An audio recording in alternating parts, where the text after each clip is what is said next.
How do we deal with this political conundrum? How can we ensure that our political actors think and believe more in the collective rather than in self? How do they develop a macro view as against the micro vision? If we have moved away from the period of military hegemony, how do we move away from the reigning period of civilian oligarchs who are pulling us backwards?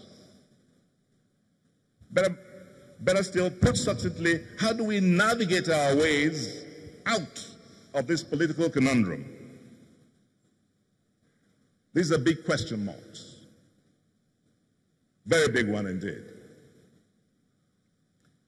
In thinking through ways out of the logjam, I would like to see a reversal of our present impasse, where politics is practiced as a cost-benefit affair, as a profit and loss process, where there are no options to victory, and where the pride of participation is under-glorified, where ethics, values, and virtues are diminished for materialism, for prebendal rapacity at the expense of the public good, where overt proclamation of morality is far distanced from the covert reality of dishonesty, where our institutions are weakened, and where individuals are prioritized, lionized, and deified at the expense of the moral, structural, and the more enduring establishments. I would like to see a reversal of all this. The economic sphere is also instructive. Nigeria's economy has long been monocultural. It goes with its serious problems of fluctuating prices, inflation, and the like. It takes us through booms and dooms, through debts and recoveries, into poverty, with prosperity still far to fetch. The sole revenue source also often raises issues around resource allocation, leading to further debates on restructuring, fiscal federalism, and such others. Trillions of dollars have also been frittered away through corruption, typifying the mindlessness of people who have been opportune to manage the economy. Public funds have been brazenly looted, stashed abroad, or plundered on frivolities. The results, as you know, and as you can see all around us, are unemployment and mass poverty, leading to our present rating as one of the most corrupt nations on planet Earth.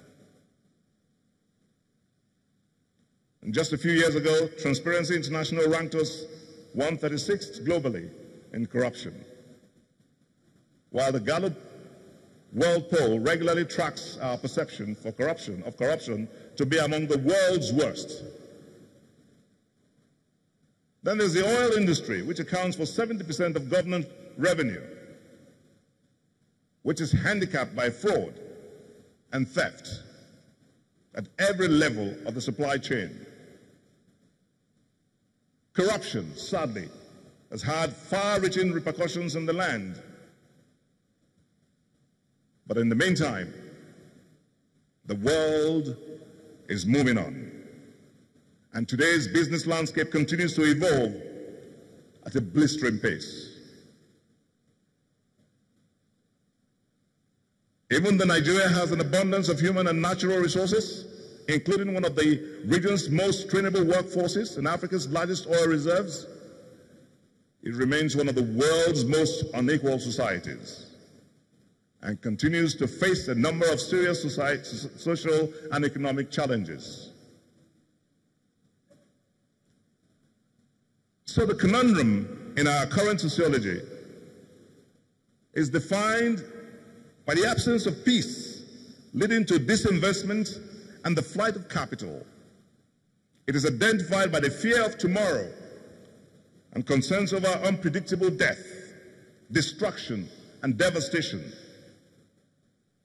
The fear of the man next door, your neighbor, and the atmosphere of mutual distrust, all highlighting the conundrum of insecurity.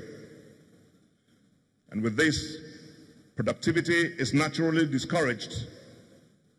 With the death of productivity, there's unemployment, there's underemployment, and underdevelopment.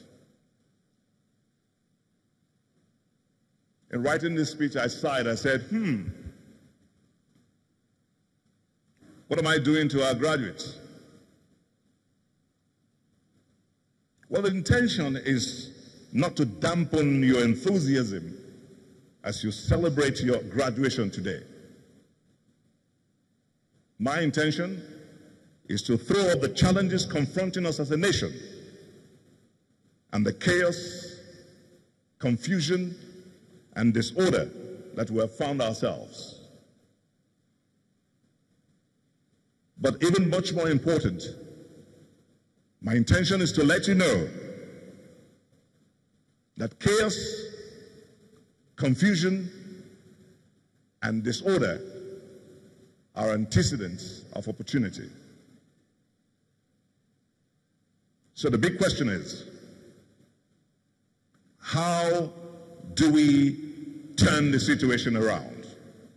What steps can we take to bring about national cohesion and transformation from this discouraging environment? Remember what I said earlier? That we must have a steel heart for hope, a resolve to pull ourselves out of the doldrums, and a spirit to excel. So our first step will be to rebuild our psychology, to increase our belief in the collective, the common good, which is missing. We need a greater sense of patriotism, a better disposition for nationalism, and an increased penchant to think about the welfare and prosperity of the community.